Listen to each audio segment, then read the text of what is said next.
Hai Dreams Warrior, kembali lagi di acara Dream Talks dengan saya Irma, leader Kejar Mimpi Cianjur. Kali ini kita kedatangan tamu spesial jauh-jauh dari Bekasi sana.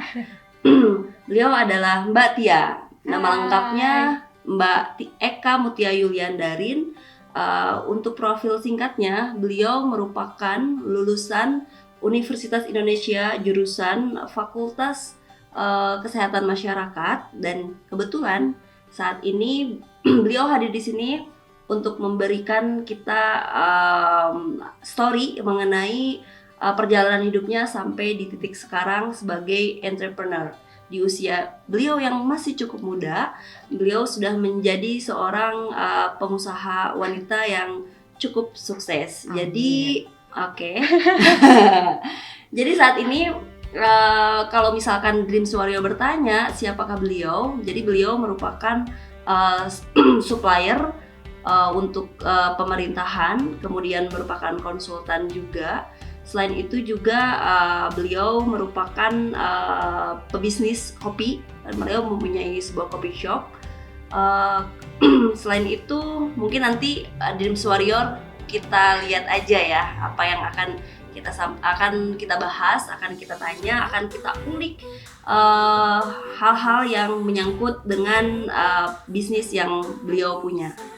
Mungkin saya silahkan memperkenalkan diri atau mungkin menjelaskan bagaimana background Mbak Tia bisa sampai di titik seperti sekarang di usia Mbak Tia yang cukup muda. Backgroundnya tuh perjalanannya cukup panjang ya. Jadi bukan hasil yang instan, tapi memang melalui proses yang panjang. Dulu itu awal mula saya kerja itu di usia 18 tahun. Masih SMA ya waktu itu? Sudah baru lulus SMA. Jadi ketika lulus SMA langsung kerja ya, karena memang tuntutan hidup juga, makanya harus mencari nafkah di usia yang masih muda ya, 18 tahun. Dari kerja itu ya mulai pertama itu kerjaan yang dilakukan itu di awal saya kerja itu, kalau nggak salah ini lagi ingat soalnya banyak banget kerjaan yang dilakukan di Property and Bank, itu majalah. Di situ saya jadi jurnalis ya, menulis berita mengenai properti, mengenai bank pada saat itu, mewawancarai narasumber, seperti itu sih di usia 18. Kemudian beralih profesi, saya bekerja jadi ya semacam desainer untuk suatu perusahaan. Desainer lebih ke ada kliennya itu Angkasa Pura pada saat itu, jadi baju-baju untuk pilot, untuk pramugari. Di situ juga kita presentasi produknya seperti apa, terus juga harga ya, bersaing harga dengan penawar lainnya atau perusahaan lainnya. Dari situ saya juga pernah jadi apa tuh ya kalau sebutannya ya, operator kali ya, tukang angkat CS kayaknya bahasa kerennya, customer service. Jadi di situ job desk saya tuh cukup mudah, hanya mengangkat telepon dan mengantarkan fax.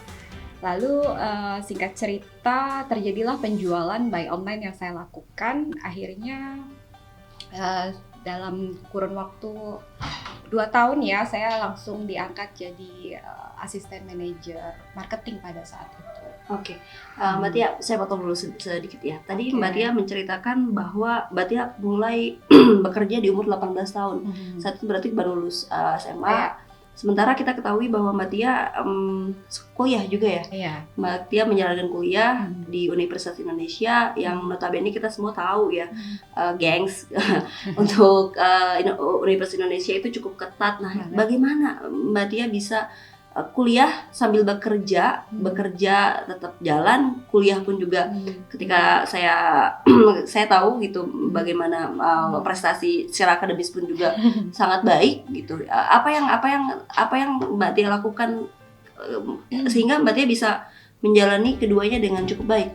Iya, sebenarnya sulit sih saat itu ya, karena memang di tempat saya kuliah itu tidak bisa gitu ya namanya memilih jadwal kuliah sesuai jam kerja. Akhirnya yang saya lakukan adalah bekerja di tempat yang mau menerima jadwal kuliah saya. Jadi setiap perusahaan yang saya apply, saya bilang saya adalah mahasiswa di Universitas Indonesia. Saya memiliki jam kuliah tiap harinya saya beritahu, lalu mereka rata-rata memberikan waktu sih, maksudnya menerima saya dengan dispensasi waktu tersebut. Gitu.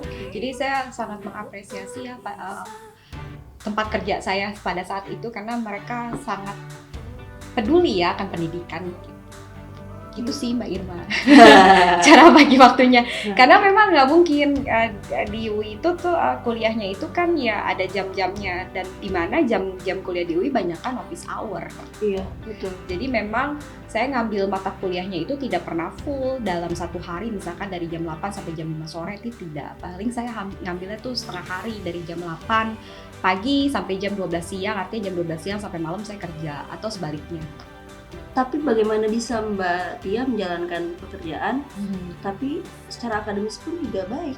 Itu apa yang dilakukan? Apakah memang karena keberuntungan punyai otak yang encer atau apa? Mungkin teman-teman di sana, Dreams Warrior di sana pada penasaran juga gitu, karena nggak kebanyakan orang akan keteteran. Iya, ya itulah makanya nanti sebenarnya saya akan mau bagiin beberapa tips sebenarnya ya, gimana cara membagi waktu. Waktu memang kan yang kita punya memang terbatas ya, 24 jam. Jadi saya memaksimalkan waktu tersebut dengan energi yang saya keluarkan. Jadi nggak ada kata menunda ibaratnya. Tidur? Ya tidur pun jadinya di courting sih sebenarnya. Itu sebenarnya nggak bagus, tapi ya memang mungkin itu proses ya. Proses kita untuk bertumbuh menjadi sesuatu ya pasti ada yang dikorbankan. Iya. Kalau tadi saya dengar juga di sebelum akhirnya memutuskan untuk jadi seorang entrepreneur, sebelumnya pun juga kerja ya di beberapa perusahaan. Nah, mungkin banyak juga Dreams Warrior di sana yang punya galau dalam menentukan, apalagi yang udah terbiasa menjadi seorang pegawai yang setiap bulan mempunyai gaji, terus tiba-tiba ingin memutuskan untuk berhenti bekerja dan memulai mimpinya menjadi seorang pengusaha mungkin, atau menjadi seorang freelancer, atau mungkin sebagai content creator. Itu kan yang penghasilannya tidak menentu. Nah, waktu itu hal apa yang mendasari sampai akhirnya Mbak Tia, apalagi tadi juga sempat disinggung, katanya sempat menjadi seorang asisten manajer di usia yang cukup muda juga waktu itu ya. Baru lulus kuliah ya? Belum lulus kuliah. Nah, sampai akhirnya memutuskan untuk jadi seorang pengusaha. Iya.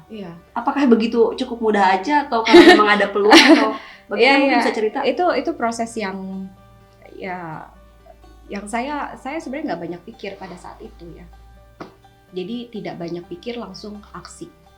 Saat itu saya memulai keluar ya, jadi di zona aman yang jadi karyawan. Sebelumnya setelah jadi asisten manajer, saya sudah megang satu divisi marketing sebenarnya.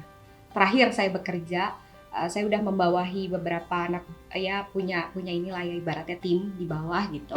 Dan di situ saya jual alat kesehatan pada saat itu. Yang which is alat kesehatannya itu unik ya, karena memang secara brand ini tidak terkenal di Indonesia. Terus juga harganya lumayan pricey dan itu susah banget untuk membuka pasar di Indonesia. Tapi ternyata bisa happen gitu, hampir satu kontainer bisa saya jual gitu. Artinya memang pada saat itu saya lagi di posisi yang enak banget sebenarnya. Gak perlu jadi pengusaha, komisi dan gaji bulanannya pun sudah nutup untuk kebutuhan hari-hari, bahkan lebih gitu. Tapi di sisi lain saya cuma berpikir buat apa ya, kayak misalkan menginvestasikan waktu tapi bukan di usaha sendiri. Oke, berarti memang dari awal sudah bercita-cita jadi pengusaha ya? Atau karena memang ada sesuatu hal yang tiba-tiba menarik? Lihatnya gimana ya? Maksudnya saya ngelihat perbedaan saya dengan bos saya gitu ya. Saya datang lebih pagi gitu, pulang paling malam. Bos saya datang lebih telat dan pulang lebih dulu. Mungkin sekarang ngalamin juga ya. Yang kedua, istirahat pun kurang gitu kan. Tapi ya istirahat kurang segala, maksudnya lebih banyak berjuang gitu, tapi yang saya dapat kok cuma segini gitu. Bahwa saya bisa naik Mercy, saya kok cuma bisa naik mobil biasa-biasa aja gitu. Enak kayaknya, jadi sesingkat itu sih mikirnya. Nah, saat itu Sesingkat itu mikirnya. bagaimana, mungkin bisa diceritakan juga ujung tombak ya, atau apa disebutnya, titik balik Titik balik ya, Iya. ketika menjadi pengusaha itu seperti Ya, apa? sebenarnya memang patternnya beda-beda ya di tiap orang, ya nggak ada yang sama. Saya juga nggak bisa bikin formula yang sama gitu, bahkan orang dengan cara seperti ini akan sukses, itu balik lagi ke orangnya masing-masing. Tapi pada saat itu di usia saya yang berapa ya, kayaknya 24 tahun, di situ saya udah tahu tuh, udah mengenali diri saya, potensi saya apa, dan apa kerjaan yang suka saya lakukan. Jadi saya kenal diri saya, terus saya tahu apa pekerjaan yang suka, yang saya sukai gitu lah, yang saya pedulikan atau yang saya yakini. Setelah itu saya baru berani ngambil resiko ya. Saya berani ngambil resiko artinya karena saya memutuskan dari jadi karyawan langsung jadi pengusaha. Artinya saya mengambil resiko. Berani mengambil resiko. Saya mikirnya baiknya mencoba dulu daripada menyesal karena tidak mencoba. Jadi saya coba aja dulu. Perihal berhasil nggak berhasil ya nanti aja lah, masih muda ini. Setelah itu akhirnya setelah saya berani ngambil resiko, kepercayaan dirinya jadi meningkat dong. Oh iya, kayaknya kok bisa deh. Bisa kok gitu. Yang saya lakukan pada saat itu, pertama kali saya menjadi pengusaha adalah bisnisnya terkait dengan perusahaan yang lama gitu. Menjual barang yang memang sudah saya kuasai sebelumnya, yaitu alat-alat kesehatan. Supply alat-alat kesehatan ya, kayak masker, glove, jarum suntik, segala macem. Dan saya pikir ini lebih mudah karena barangnya itu lebih banyak peminat dibanding yang saya jual dulu di perusahaan lama gitu. Marketnya waktu itu siapa pertama kali? Marketnya pertama kali itu saya coba rumah sakit. Justru saya bidik tuh sesuatu yang gede dulu. Harusnya kan memang, ya ini balik lagi ya, pola marketing tiap orang beda-beda ya. Kalau saya senangnya ngejual sesuatu itu langsung gede gitu, langsung banyak. Saya mikirnya ya rumah sakit pemakaiannya pasti tinggi dong. Apalagi ini perusahaan yang ibaratnya perusahaan saya sendiri, harus ada margin, harus ada pemasukan kan, supaya bikin perusahaan itu. Oke, jadi saya menjual barang-barang saya itu di rumah sakit pertama di Jakarta. Oke. Dan sebagai pemain baru ya katanya. Kita sebetulnya pemain baru, pengusaha baru. Apa yang membuat Mbak Tia bisa masuk ke sebuah rumah sakit yang notabene besar? Kan biasanya kita tahu sendiri lah di Indonesia the power of orang dalam itu sangat kencang sekali. Sementara mungkin ketika kita berbicara masalah di sini background juga, Mbak Tia bukan background dari keluarga pengusaha juga, gitu, benar-benar semua mulai dari nol, dari bawah, dari yang nggak punya apa-apa gitu menjadi punya apa-apa. Nah, apa yang Mbak Tia lakukan? Kalau masalah itu sebenarnya balik lagi ke teknis sih, cara pendekatan orang ya. Karena memang kalau yang saya lakukan adalah proses yang normal sebenarnya. Saya tidak dari mulai itu tidak punya pegawai sama sekali, semua saya lakukan sendiri. Bahkan menunggu, kalau kita memasukkan alat ke rumah sakit itu biasanya kan alurnya itu dari dokter. Saya nggak tahu kalau sekarang, dulu itu dari dokter dulu, dokternya oke, dia akan merekomendasikan itu untuk ke bagian purchasing. Yang saya lakukan tiap harinya itu selama ya berbulan-bulan adalah menunggu dokter selesai praktek dan mau menemui saya. Itu sih. Baik. Jadi memang setelah yang saya bilang percaya pada diri sendiri itu, ya itu kita balik lagi, setelah kita percaya pada diri sendiri artinya apapun itu jadi mungkin. Dan akhirnya kita tahu visinya tuh apa sih, mau ngapain jadi pengusaha, mau kemana arah usaha ini. Jadi harus punya visi yang jelas. Pada saat itu saya cuma pengen saya cuma pengen itu free secara finansial, artinya nggak punya utang gitu loh. mobil yang saya kredit lunas gitu. Cita-cita saya jadi pengusaha simpel itu sebenarnya gitu. Dan dan punya tabungan lah untuk ibaratnya menikmati hidup, karena memang dari saya remaja itu ya pelik hidup saya kurang entertain lah, nggak bisa kemana-mana, nggak bisa kayak teman-teman Dreams Warrior yang bisa nongkrong sana sini bareng temen, nonton segala macam, itu tersier banget buat saya. Jadi saya dari tadi pemikiran sesimpel itu, pengen jadi pengusaha biar bisa jalan-jalan, biar bisa nongkrong sana sini, biar bisa beli apapun yang kita mau gitu, bisa merawat diri, kan perempuan ya Bu. Merawat diri itu penting. Tapi ternyata tidak sesimpel itu gitu. Tidak sesimpel itu jadi seorang pengusaha gitu. Banyak banget hambatan ya arah melintang, baik dari ekstern maupun intern. Ya, intinya balik lagi ketika terjadi hambatan buat mikirnya visinya apa. Oke. Nah, sepanjang jadi pengusaha yang kurang lebih berapa, sekitar 10 tahun ya? Iya. 10 sampai 12 tahun ya mungkin ya? 12 tahun. Iya, 12 tahun menjadi pengusaha. Pernah nggak ada di titik terendah bahwa apa yang dilakukan, apa yang dikerjakan malah tidak menghasilkan apa-apa, malah menjadi merugi?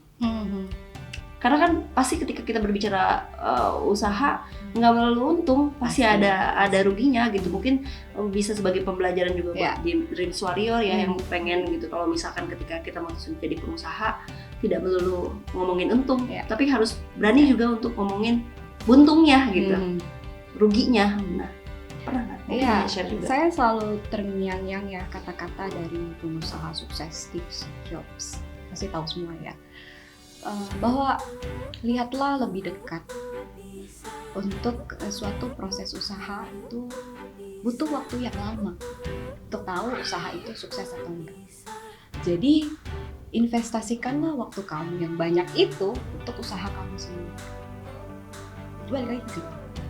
Memang mungkin ini belum saatnya untuk growing. Mungkin memang ini fasenya atau mungkin ini prosesnya. Jadi kalau saya bisa tarik balik lagi, lihat visinya apa gitu, itu yang menguatkan saya sebenarnya. Karena buat saya itu hidup itu kuliah yang nggak ada berhentinya. Jadi kegagalan itu saya anggap aja ya salah satu mata kuliah yang nilainya F. Saya remet aja biar jadi B, biar jadi at least jadi B lah gitu, gak usah excellence banget jadi A gitu. Jadi B aja itu dari buat saya. Jadi dari sekian banyak keberhasilan, gagalnya juga banyak. Nah itu dia. Ketika misalkan kita berbicara, misalkan katakanlah omset Mbak Tia omset Mbak Tia udah MM-an lah ya gitu. Nah, kegagalannya sendiri apakah itu berimbang? Iya. Atau mungkin lebih besar atau mungkin lebih kecil, dan gimana cara Mbak Tia untuk bisa bangkit gitu kan? Namanya juga kita manusia ya, manusia apalagi perempuan ya, mungkin untuk para perempuan yang notabene lebih sensitif, mentalnya juga lebih banyak gangguannya ya. Bulan juga berpengaruh sekali gitu kan, gitu moodnya juga gampang.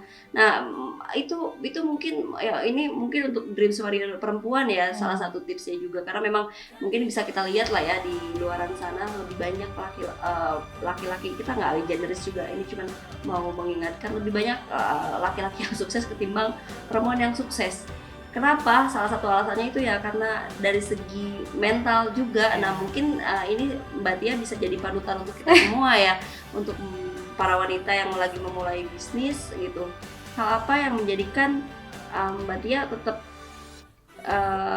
sadar, tetap eling gitu ketika misalkan bisnis, apalagi Mbak Tia juga saya ketahui bahwa banyak berhubungan bisnis dengan banyak laki-laki, itu pasti godaannya cukup banyak ya gitu. Jadi apa hal yang bikin Mbak Tia tetap jadi akhirnya bangkit lagi dari segala macam kegagalan? Atau mungkin bisa cerita juga kegagalan terbesar yang pernah Mbak Tia alami secara dari berbisnis itu apa? Oh banyak sih kalau kegagalan ya, nggak 1, 2, 3 gitu, banyak gitu. Tapi memang gimana ya, seiring berjalannya waktu memang ketika kita gagal, terus gagal lagi, mentalnya udah naik gitu.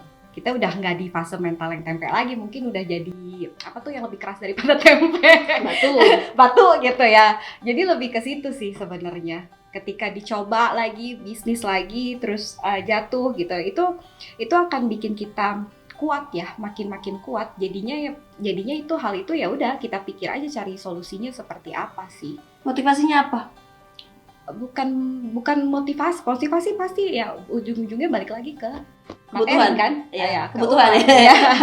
Pepet ya. Jadi butuh. iya, jadi kan kalau rata-rata ya orang kan pasti mikirnya ya itu kerja tuh atau usaha tuh untuk apa sih? Satu untuk materi ya, terus pengalaman, terus Aktualisasi diri. ya juga aktualisasi diri untuk nambah pengetahuan segala macam kan gitu. Jadi penting gitu loh, penting buat kamu itu bisa bergaul di tempat yang tepat atau bertemu dengan orang yang baik. Oke. Atau gampangnya, Oke. carilah teman yang memang sudah seperti apa yang kamu inginkan. Jadi itu gampang banget ngerubah diri kamu yang tadinya mental tempe jadi mental baja. Mentor ya? Ya. Penting. Ya, Oh iya. a good mentor, a good leader gitu kan. Karena let's say saya nggak bisa dibilang tua gitu loh. Pada saat saya memulai itu kan saya masih muda banget, yang mana pikiran-pikiran labil tuh masih sering terjadi gitu loh. Tapi saya bertemu dengan orang-orang yang hebat, orang-orang yang sudah memulai lebih dulu, makanya saya bisa merubah diri saya secara cepat gitu. Set gitu, ngikutin pola pikir mereka. Saya jarang banget main dengan teman-teman yang sebaya saya gitu. Teman-teman saya itu di umur saya 25 tahun itu udah 2 kali lipat umurnya dibanding saya. Bahkan yang bisa saya bilang yang paling muda itu di usia 40, 35 gitu. Ya mau nggak mau secara pemikirannya kita berubah. Gitu. Tidak berpikir tentang nongkrong di mana, drakor gitu kan, Okay. malam minggu kemana, lebih kepada apa yang kita bisa expand dari bisnis ini. Okay. Cara merubah diri yang paling cepat adalah bertemu dengan orang yang sudah menjadi yang bertemu dengan orang yang sudah menjadi seperti mimpi kamu. Oke. Iya. Jadi di masa depan tuh gue pengen kayak dia. Oke. Selanjutnya nih ada hal yang menarik dari backgroundnya Mbak Tia yang memang mau coba saya ulik ya. Kenapa saya ulik? Karena mungkin banyak dari Dreams Warrior yang juga mengalami hal yang sama. Kalau saya pribadi sebenarnya memang mengalami hal ini juga sih gitu ketika dulu zaman-zamannya sekolah.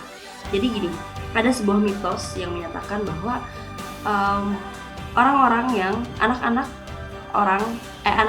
yang secara akademisnya dia bagus gitu, berprestasi di sekolah, selalu ranking dan segala macem, biasanya kecenderungan mereka itu lebih banyak menjadi seorang pekerja. Tapi mungkin ini salah satu contoh juga di depan kalian di Dreams Warrior. Mbak Tia ini adalah dulu ketika beliau masih kecil, dia itu adalah seorang anak yang sangat berprestasi.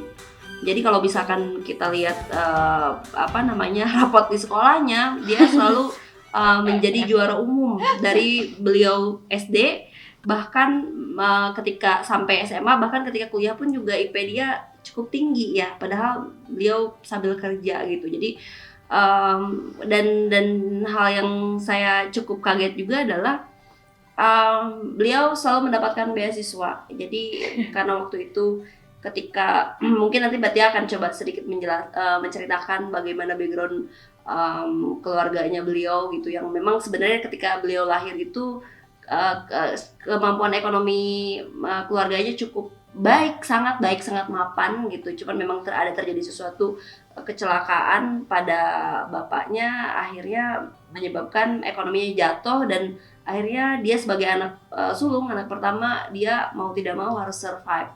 Mungkin bisa dicoba diceritakan juga Mbak Tia, karena yang tadi yang saya infokan ya, banyak mitos yang menyatakan bahwa orang-orang yang memang secara akademis hebat biasanya ketika mereka terjun ke karirnya biasanya ya biasa aja, paling mentok-mentok bagusnya mungkin akan jadi PNS atau apa. Sementara mungkin kita lihat Mbak Tia dengan segala macam nggak cuman hebat di bisnis, akademis juga, ketika talented juga gitu, multi talent, suruh nyanyi bisa, dance bisa, suruh jadi host juga bisa, seorang EO juga gitu, yang kalau misalkan beliau speech itu saya juga nggak nyangka ternyata beliau yang speech juga gitu. Saya pernah melihat juga rekaman beliau speech, mungkin bisa dibantu. Background keluarga atau gimana?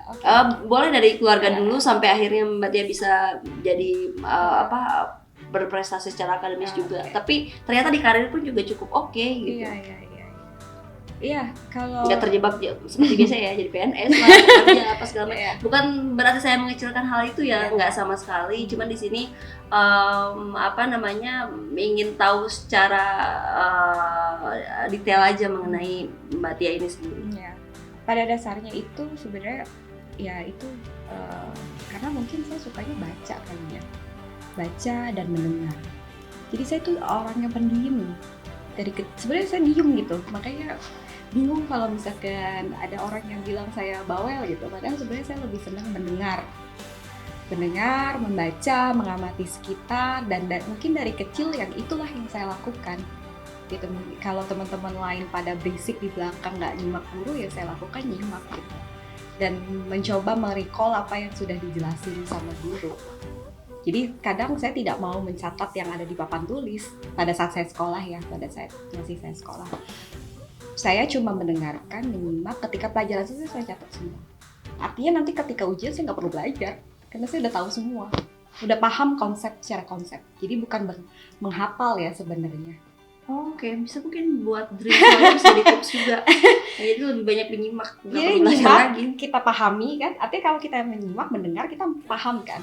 Kalau tidak paham, di sekolah kan biasanya dikasih kesempatan, siapa mau nanya gitu. Ya biasanya saya bertanya gitu, sama guru gitu kan. Jadi ketika saya ujian, saya nggak pernah yang namanya kenal SKS gitu. Karena menurut saya belajar di saat besok ujian tuh hal yang tidak efektif. Belajarlah ya setiap waktu ketika kamu datang ke kelas, datang di kampus gitu ya. Dosen ngasih tahu segala macam materi, ya itu di situ proses saya belajar. Jadi makanya kenapa saya bisa lakukan kerja sembari kuliah ya, karena saya tidak pernah belajar sebenarnya basicnya. Saya belajar ketika saya di kampus gitu. Oke. Karena saya nggak punya waktu. Ketika saya sampai kosan, dulu saya ngekos gitu ya yang saya lakukan adalah saya istirahat. Karena besok saya pagi-pagi udah harus kerja lagi atau udah harus kuliah lagi. Jadi saya hampir nggak pernah punya waktu untuk belajar.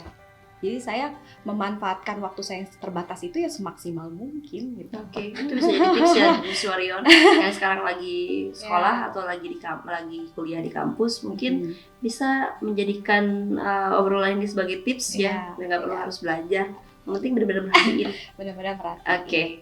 Oke, mungkin di pertanyaan selanjutnya itu mengenai bisnis, franchise atau mendirikan brand sendiri.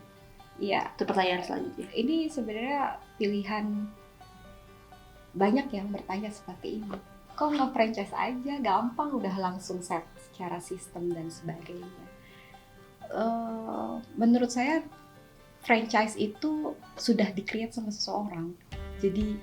Jadi rasa own terhadap sesuatunya jadi kurang gitu. Perjuangannya kita kurang karena kita nggak merintis dari nol. Oke, tapi ketika mendirikan brand sendiri, kemungkinan untuk gagalnya lebih besar. Banyak pasti. Mungkin bisa lebih banyak ke pengeluaran daripada pemasukan. Pasti. Ya itu balik lagi. Visinya apa? Oke, berarti mungkin Mbak Tia termasuk orang-orang yang nggak terlalu oriented money juga, atau? Iya, mungkin ya. Uang penting buat saya, tapi memang experience itu jauh lebih berharga. Jadi priceless lah sifatnya. Jadi saya paling tidak suka sebenarnya mengcopy paste apa yang sudah dilakukan orang gitu. Mungkin kalau misalkan saya bikin event ya, event lah sifatnya itu tidak orang yang punya konsep, tapi harus saya yang punya konsep untuk bisa diterima orang. Oke. Jadi kayak seperti kreator lah. Oke. Ada satu hal yang menarik juga yang belum saya tadi infokan di awal. Jadi Mbak Tia ini adalah seorang event organizer. Jadi seingat saya terakhir kali Mbak Tia bikin event adalah event yang cukup besar, event passion, namanya Passion Paradise. Benar. Di Semarang, dan itu berlangsung cukup sukses, dihadirin oleh Pak Menteri juga waktu itu, yang menjabat Pak Menteri apa? Hanif Dakiri, Menteri Tenaga Kerja ya, karena saat itu saya bekerja sama dengan Balai Latihan Kerja. Di mana Balai Latihan Kerja itu atasnya itu Kementerian Tenaga Kerja, jadi yang nonton itu Menteri Tenaga Kerja, Pak Hanif Dakiri. Eventnya berlangsung berapa hari dan itu memang langsung di-create sendiri oleh Mbak Tia ya? Jadi dana pun kita tidak dapat dari pemerintah, tapi saya yang menggalang dana lah dari perusahaan-perusahaan swasta yang mendukung acara tersebut gitu. Dan ternyata responnya sangat baik ya. Saya pikir saya tidak akan dapat peserta karena memang tujuan saya di situ adalah meningkatkan kreativitas para desainer yang amatir, yang tidak pernah sekolah, bukan profesional lah, yang belum profesional. Pasti mereka itu butuh banget panggung untuk tampil, butuh banget wadah, dan pikiran saya cuma simpel itu, mewadahi aja kreativitas anak-anak muda dalam hal fashion, karena saya suka fashion. Dan ternyata itu diterima cukup baik ya, bahkan dengan sponsor-sponsor yang mensponsori acara tersebut. Acara saya itu makanya dapat terselenggara dengan baik ya, karena ternyata peminatnya cukup tinggi. Efek positif dari masyarakatnya pun juga bagus. Oke. Waktu itu pun juga pernah buat sebuah event Minang Minang Coffee Festival ya? Mikofest ya, di Padang. Namanya udah Minang ya. Oh, iya. Sorry. Ini kurang fokus ini hostnya. Oke. Di Padang saat itu. Ya berarti lagi karena saya ngelihat di sana itu ada potensi untuk kopinya. Kopi Solok itu terkenal banget gitu. Cuma kenapa ya yang maju itu bukan dari Padangnya, justru dari ini lain lah, provinsi lain. Malah kopi-kopi yang lain gitu loh yang rame di Padang. Okay. Dan jarang banget coffee shop di sana karena ternyata mereka tidak ada pelatihan, tidak ada ibaratnya sarana dan prasarana lah untuk membuat yang skill lah. Kalau kopi kan balik lagi ke skill kan ya. Mereka harus latihan, mereka juga harus dapat teori. Di situ saya terinspirasi untuk membuat Minang Coffee Festival. Jadi di situ acaranya itu selain lomba itu kita juga ada workshop lah. Jadi di workshop dulu baru dilombakan. Jadi kayak ujiannya tuh si lomba itu. Nangkep gak nih peserta dari apa yang sudah diajarin oleh coffee expertnya. Gitu. Hasilnya dari itu saya pengen banyak para pengusaha baru ya di bidang F&B lah, kafe. Karena itu memang belum banyak kayak sekarang ya, kafe-kafe yang banyak berjamuran. Dan kebanyakan itu mereka itu merantau kan ke Jakarta untuk jualan, untuk kerja dan sebagainya. Padahal di kota tersebut ya potensinya tuh cukup besar untuk bisnis sebenarnya, bisnis makanan ya, F&B. Karena memang mereka punya kopi daerah yang cukup enak gitu. Kenapa tidak diperdayagunakan? Akhirnya acara tersebut saya mengajak kerja sama bank setempat lah, bank daerah setempat. Jadi mereka buka sistem kredit lah. Ketika ada yang mau buka kafe, bank itu memfasilitasi dan terjadilah kan pertumbuhan ekonominya kecil-kecilan seperti itu sih. Visi dari acara saya sebenarnya untuk meng-create bisnis-bisnis kecil, termasuk Fashion Paradise, karena memang waktu itu saya bekerja sama suatu bank BUMN di mana mereka memberikan plafon kredit tanpa agunan. Jadi banyak sekali dari para kompetitor itu, peserta itu mencoba untuk apply karena mereka mau bikin online shop baju atau mau bikin small boutique gitu. Oke, cukup menarik ya Mbak Tia. Jadi kalau kayak gitu kebetulan kita juga kejar mimpi mau bikin workshop, mungkin bisa dibantu ya di mensponsori atau mungkin bisa bantu kita ya nanti ya. Karena saya kejar mimpi Cianjur. Boleh banget karena memang tidak pengennya itu setiap yang acara saya lakukan itu lebih ada efek jangka panjangnya gitu. Tidak hanya short time peserta datang dapat sertifikat selesai, tidak. Tapi memang ada terusannya. Kemana ini nanti peserta ini setelah ikut workshop si kejar mimpi gitu. Tahu-tahu jadi pengusaha sukses, tahu-tahu jadi punya online shop yang bagus gitu kan. Itu kan ada nilai value-nya yang nggak bisa diukur dengan uang ya. Kepuasan tersendiri sebenarnya.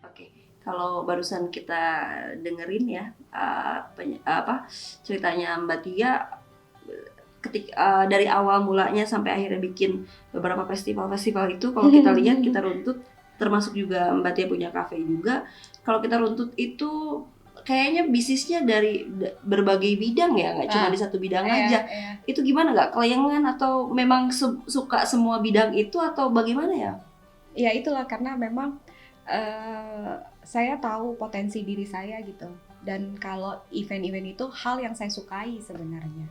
Jadi ya nggak bikin pusing, karena kan saya suka sama hal tersebut. Jadinya kerjainnya tuh easy aja gitu, gampang aja. Oke. Gitu. Sama halnya ketika saya buka coffee shop pada saat pandemi kan, saya buka itu sebenarnya. Dimana semua orang tutup gitu, shutdown usaha F&B-nya, saya malah buka. Karena saya berpikir di situ, visi saya adalah menyelamatkan roda perekonomian. Gimana cara ekonomi ini tetap berjalan gitu.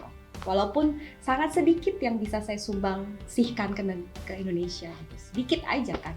Dari puluhan ribu waktu itu yang melamar ke coffee shop saya 2.000 orang, yang saya terima cuma 4 kan. Kecil sekali sebenarnya, nggak merubah ekonomi secara apapun, tapi efek sampingannya ya saya kan bekerja sama dengan banyak UKM ya, termasuk Manisin. Dan kopi juga saya pakai kopi lokal gitu ya, artinya itu membantu sedikit lah penjualan mereka supaya perekonomian di Indonesia ya tetap baik lah gitu. Ketika semua tutup ya saya coba buka, ya harapannya itu, visinya itu. Oke. Baik. Kemudian bukan kemana-mana bisnisnya sebenarnya. Jadi makin banyak bisnis, kita makin banyak tangan untuk membantu sesama kan. Oke. Artinya makin banyak tim juga. Nah, mungkin pertanyaan selanjutnya itu menyangkut dengan tim gitu. Bagaimana cara membangun tim yang solid? Iya, memang kalau kita berpikir bisnis apapun ketika kita lakukan sendiri itu akan kalah dengan tim yang hebat. Jadi yang saya lakukan adalah menemukan orang yang punya potensi dari apa yang akan mereka kerjakan. Misalkan untuk bagian marketing lah katakanlah, ya pasti saya akan nyari orang yang pintar ngomong gitu, pintar selling sesuatu. Tapi itu juga nggak cukup sebenarnya. Ya balik lagi, mereka harus punya karakter yang baik. Jangan sampai ya kayak kutu loncat gitu timnya, gonta-ganti karena turnover pegawai itu cukup tinggi. Oke, pertanyaannya adalah membangun tim. Gimana bisa akhirnya selama kurang lebih 12 tahun dan sampai detik ini masih dengan tim yang sama, apa yang Mbak Tia lakukan? Yaitu untuk mencari, akhirnya menemukan, kemudian mempertahankan. Itu apakah ada tips tersendiri? Kalau mereka itu merasa nyaman ya kerja sama kita, merasa tercukupi apa yang kita berikan dan apa yang mereka berikan, yaitu yang membuat tim itu lama atau tim itu solid. Jangan mereka merasa memberi lebih banyak tapi mendapatkan sedikit. Nah, itu yang harus kita lakukan sebagai leader atau pemimpin suatu perusahaan, yaitu memperhatikan. Karena jangan cuma mencari solusi di tiap masalah yang ada, tapi harus memperhatikan, mengendalikan yang sudah berjalan juga. Tingkat kepuasannya, sebenarnya pegawai itu, tim itu bertahan atau tidak, tim itu baik atau tidak, gimana leadernya. Apapun yang mereka butuhkan, apa yang mereka dapatkan ya memang harus sesuai dengan apa yang mau mereka berikan. Atau mungkin kalau memang kita generous, adalah plus-plus lainnya, kayak dapat free kesehatan mungkin, atau ada jalan-jalan dalam kurun waktu 1 tahun. Nah, hal-hal seperti itu kan sebenarnya bisa bikin tim itu lebih solid. Jadi kita bisa kenal satu sama lain gitu. Nggak hanya melulu di dunia kerja, tapi kadang juga saya suka ngajak tim saya tuh liburan biasanya. Di situ kan lebih enak ya, kayak liburan sama keluarganya juga ya. Sama keluarga, saya ajak semua keluarganya dari tim-tim saya untuk berlibur gitu. Di situ nggak ada sekat, jadi kita tahu karakteristik satu sama lain. Jadinya pun ketika ada trouble di lapangan udah tahu cara mereka menghadapi masalah seperti apa, karena memang kita mengenal sampai sedalam itu dari tim-tim saya itu. Biasanya kalau dalam tim, masalah apa yang paling banyak timbul? Ya itu performa kerja sih ya, lebih kepada itu. Kadang menilai kapasitas orang itu kadang kita juga nggak tepat gitu, ada aja salahnya. Dikasih ban pekerjaan segini, taunya selesai cuma segini, ya itu kan bikin sinergi tim berkurang, nggak jadi bagus gitu, karena ada yang menghambat.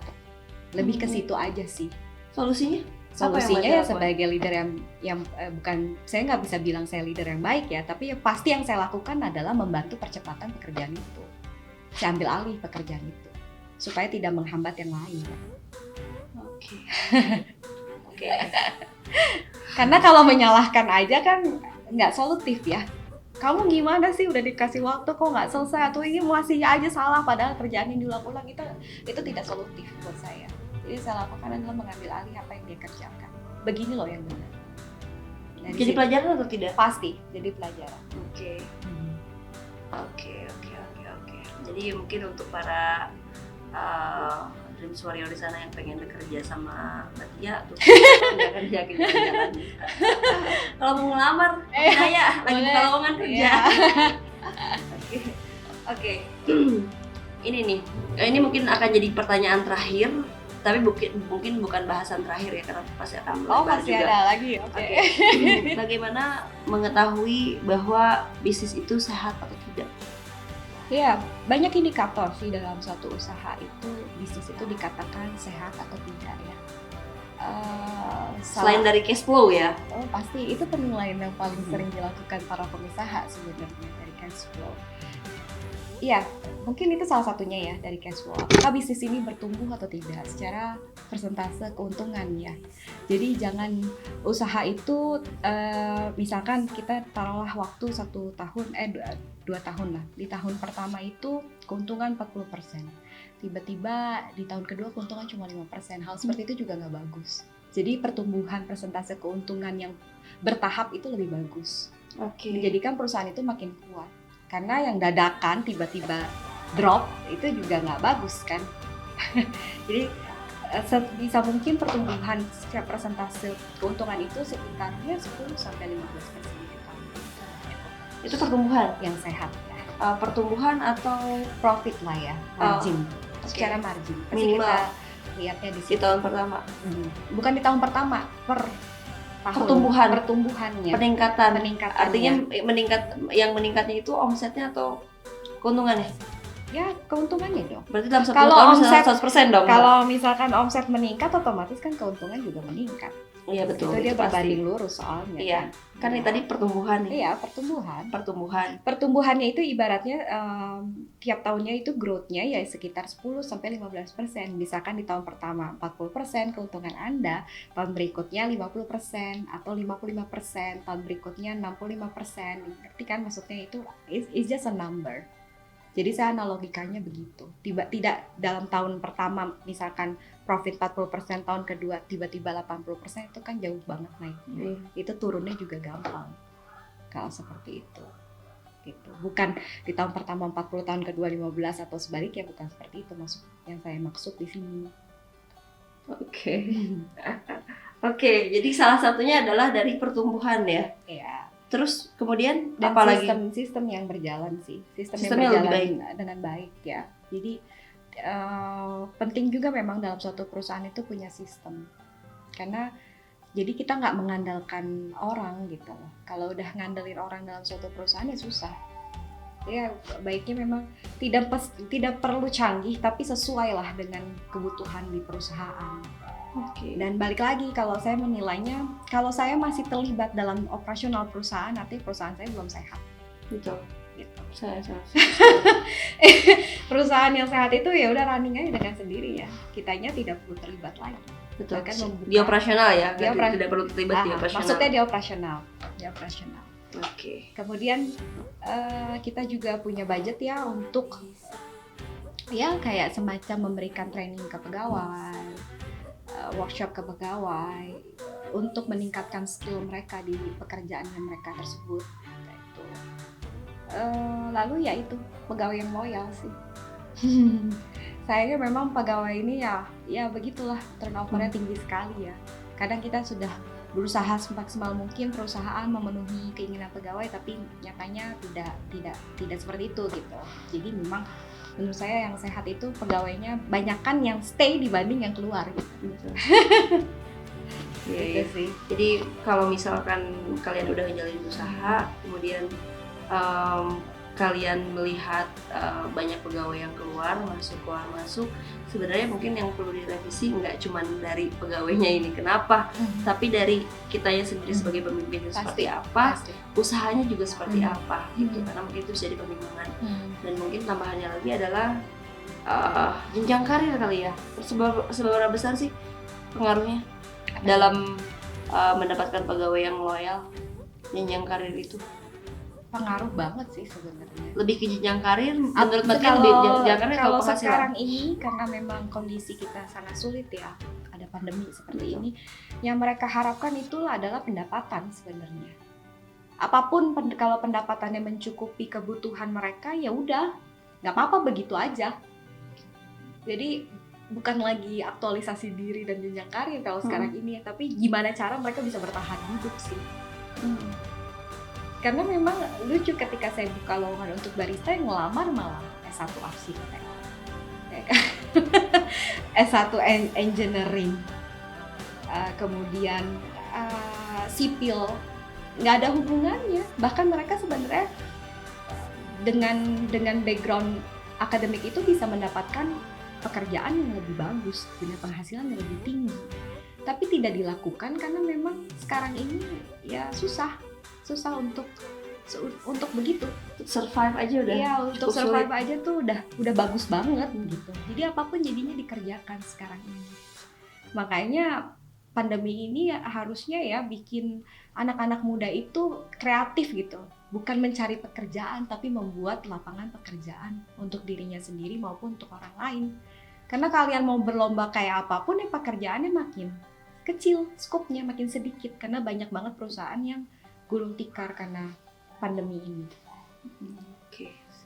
Baik, berarti ya. Jadi gini. Oke. Sebelum kita akhirin ya, walaupun sebenarnya berbincang-bincang Dream Talks dengan Mbak Tia itu cukup menarik gitu karena banyak banget yang bisa kita ulik. Tapi karena berhubung juga waktu yang tidak memungkinkan, jadi ini adalah saya akan meminta sebuah pernyataan terakhir sebelum kita tutup ya. Untuk Dreams Warrior di sana, baik itu yang sekarang sedang sekolah online atau misalkan sedang mencari kerja ataupun sedang merintis usaha, mungkin ada nggak tips, trik atau pesan-pesan moral yang bisa Mbak Tia bagikan kepada kita semua untuk bisa melakukan sesuatu hal yang memang sesuai dengan passionnya tapi tetap menghasilkan uang? Atau kiat-kiat sukses lah gitu. Nggak perlu sukses kan, tiap orang juga beda ya Mbak Tia. Sukses tiap orang tuh beda. Tapi bagaimana caranya untuk bisa di titik tertentu yang memang kita pengenin tuh? Susah banget kan sebenarnya, apalagi di kondisi pandemi kayak gini. Mungkin Mbak Tia bisa berbagi sama Dreams Warrior di sana. Okay. Ini sebenarnya pertanyaannya tuh mau dijelasin secara singkat. Jawabannya ya maksudnya jelasin secara singkat juga susah ya. Jadi yang bisa saya katakan adalah gunakanlah energi kamu itu dan waktu kamu sebijaksana mungkin. Okay. Kenapa begitu ya? Karena memang kita kadang-kadang ini justru hal yang banyak anak muda lakukan. Blunder. Ya kayaknya blunder gitu. Kalau saya keseringan kehabisan waktu. Tapi justru banyak orang yang punya waktu panjang kehabisan energi. Kenapa kehabisan energi? Karena itu menunda sesuatu atau nungguin mood. Okay. Atau lagi males. Itu yang bisa menghambat kalian menuju satu titik kesuksesan. Nah, ini menarik juga. Akhirnya mau terakhir tapi jadi ada pertanyaan lagi nih dari saya secara pribadi. Banyak juga orang di luar sana yang kerja mati-matian, kerja keras ya, kerja keras mati-matian atau mungkin kerja ya entahlah, tapi ya begitu-gitu aja. Jadi apa sih yang matters? Apakah harus kerja keras atau kerja cerdas? Kerja cerdas itu seperti apa? Oke. Iya, itu banyak sekali yang terjadi memang. Mereka merasanya sudah kerja cukup keras dari pagi sampai pagi lagi sore ya itu. Namun yang saya bisa simpulkan ya ini menurut saya balik lagi. Mereka kurang kreatif dalam hal menghasilkan uang dari sumber lain. Oke, jadi Sebenarnya nggak cuma kalau satu sumber. betul, sebenarnya kalau misalkan mau kreatif kan untuk usaha itu nggak mesti mahal kok. Kalian bisa aja misalkan ya jadi pengusaha nih, jadi karyawan. Tapi butuh pemasukan tambahan karena nggak cukup ternyata gajinya gitu. Coba aja jadi reseller ya Manisin. Itu ya bagus. Itu satu contoh ya. Jadi reseller itu kan tidak melulu harus punya modal sebenarnya. Dropship aja. Iya, semua orang kan hampir sekarang punya handphone. Ya bisa di WhatsApp semuanya tuh. Apa tuh namanya kalau WhatsApp itu tuh Broadcast. broadcast message kan ke semua yang ada di kontak. Lalu kan tinggal ngejaring berapa yang laku.